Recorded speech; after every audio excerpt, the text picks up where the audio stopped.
Então, já que você falou da onde vem isso vem da lei, isso vem dos parâmetros curriculares, isso vem das leis educacionais, aqueles tempos e ciclos de vida e de formação. Esses marcos legais são importantes para as lutas dos movimentos sociais, e muitas leis somente foram criadas justamente por causa desses movimentos e dessas lutas. Por isso que a lei é um mecanismo importante de conquistas, de lutas sociais. É claro que a lei em si não basta, mas a conquista de um direito pela lei é um instrumento estratégico de luta social. Por exemplo, sempre pensam a educação do campo a partir desse tripé: campo, políticas públicas e educação. E no centro desse triângulo de campo, políticas públicas e educação, está a legislação. É por causa da lei que há a integração e a interação entre campo, políticas públicas e educação, que gera a educação do campo. Por isso que a lei e o conjunto das leis, a legislação, é importante. Mas, como eu falei, a lei é um território em disputa, porque entre o papel da lei e a realidade há uma longa distância. Por exemplo, está na lei universalização da educação básica e média. A gente já conquistou essa universalização? Não, porque nós temos um altíssimo índice de analfabetismo, por exemplo. Nós temos um altíssimo índice de evasão, crianças e jovens fora da escola. E a pandemia só piorou todos esses índices. Então, veja, a lei em si não basta, ela tem que ser efetivada, concretizada, materializada na realidade. Entre o papel da lei e a realidade, há uma conflitividade. Porque tem gente que não quer ver essa lei dando certo, e tem outros que querem que ela dê certo. E entre o papel e a realidade, há o conflito entre o Estado, o poder executivo, legislativo e judiciário, e todos os seus órgãos da administração pública, e a sociedade, os movimentos organizados da sociedade.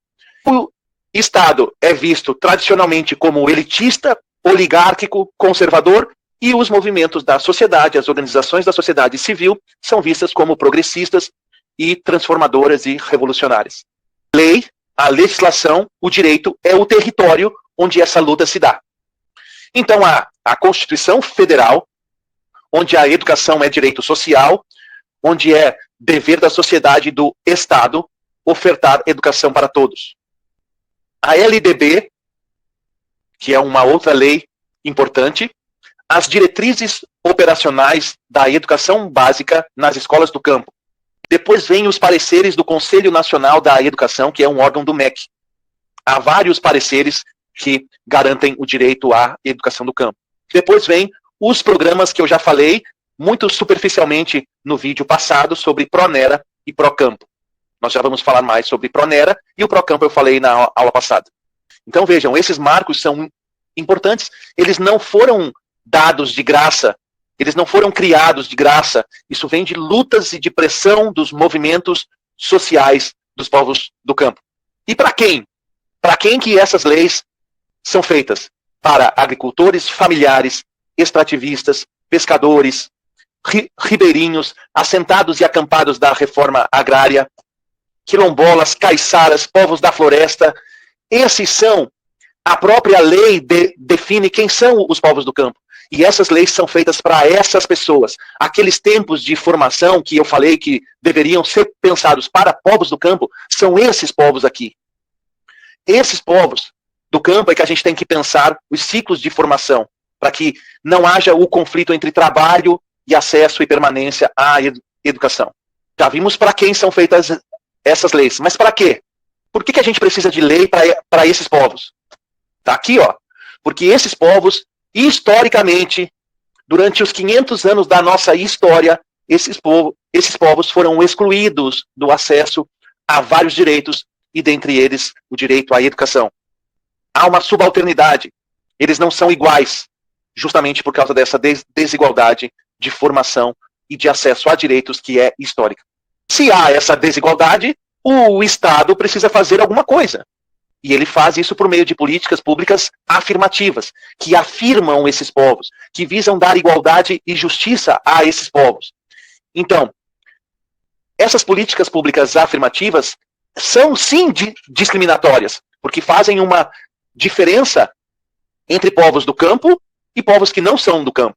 Mas, ao invés de ser uma discriminação negativa que gera exclusão, essa discriminação aqui das políticas públicas afirmativas não gera exclusão, mas sim inclusão. Gera igualdade, gera justiça. Todos esses documentos que eu falei para ti aqui, esses documentos esses marcos legais aqui, eles só foram criados porque os povos do campo se organizaram. Principalmente o MST, mas outras organizações, por exemplo, dos quilombolas, dos pescadores, dos ribeirinhos, dos atingidos por barragem e etc. Esses povos, eles se organizam. Lá tem uma associação de bairro, por exemplo, associação de moradores? Sim ou não? Lá tem algum grupo de alguma igreja, por exemplo, grupo de jovens, de alguma igreja, por exemplo? Então, veja, aí já começa um modo de organização e um movimento social. Há algum grupo de mulheres, por exemplo? Há algum grupo de idosos, por exemplo? Há algum grupo de trabalhadores, por exemplo? Então, vejam que eu estou respeitando aqueles ciclos de formação. Os adolescentes, como que os adolescentes se reúnem atualmente? Na internet.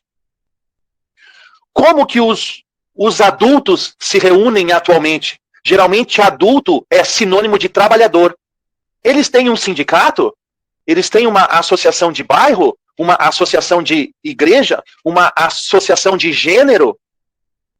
Como que eles se organizam? Tá, e para que eles se organizam? Justamente para... Vamos pensar o que a gente quer. Ah, no meu bairro eu quero esgoto. Ah, no meu bairro eu quero praças.